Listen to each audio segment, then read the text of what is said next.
اویس شهید د قاتلانو باره کې یو نوی خبر راغلی دی.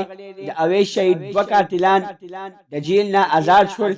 هغوی باندې د اویس شهید قتل ثابت نه کړی شو. دوستانو که چېرې تاسو د دې پوره معلومات نه ځان خبرول غواړئ، که اوسه پورې چا زموږ د چینل مخه نه وي سبسکرایب کړی، خو موږ زموږ د چینل مخه سبسکرایب کړئ، د تلې نښان ورڅخه مخه ووهئ چې زموږ هر یوه نوې معلوماتي ویډیو تاسو ته په اسانۍ سره میلاویږي.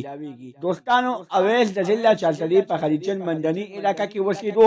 د اویس پلار بختور شاه ډېر غریب سړی و، چا د هغه د غریبۍ نه پیدا اخیستې وه او د هغه خپل زوی اویس بچی ولا ډېر بېدردۍ سره قتل کړی و. د قتل نه بعد قاتلان ګرفتار شوي وو. قاتلانو منلې هم وه چې او مونږه اویس قتل کړی دی.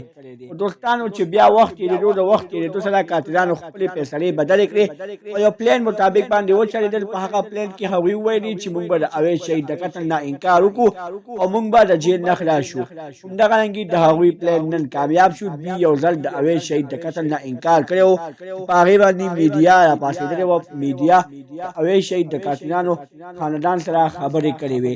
هغه خاندان والا ویلي چې زموږ ګناه دي او اوس یو نوی خبر راغلی دی چې د اویس شهید دوه قاتلان د جیل نه رها شول. په هغوی باندې د اویس شهید د قتل هېڅ کیس راونوتو.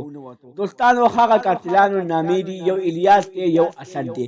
الیاس او اسد د جیل نه رها شول او دوی باندې د اویس شهید د قتل هېڅ معامله راونوتله، ځکه چې الیاس او اسد چې کومې خبرې کړې وې هغه خبرې د اویس شهید د قتل په کیس کې هېڅکله هم نه وې شوې.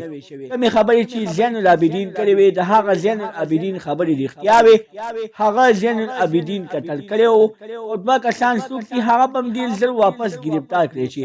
اوس پر اوسه پورې دا دوه د جیل نه او دوی ته مبارکبادي پېښ شوه چې تاسو د اویس شهید قتل نه دی کړی. او دوستانو، معلومیږي چې دوی د اویس شهید قتل کړی و، خو دوی د یو پلان په مطابق باندې چلیدلی و. هغه پلان د دوی کامیاب شو.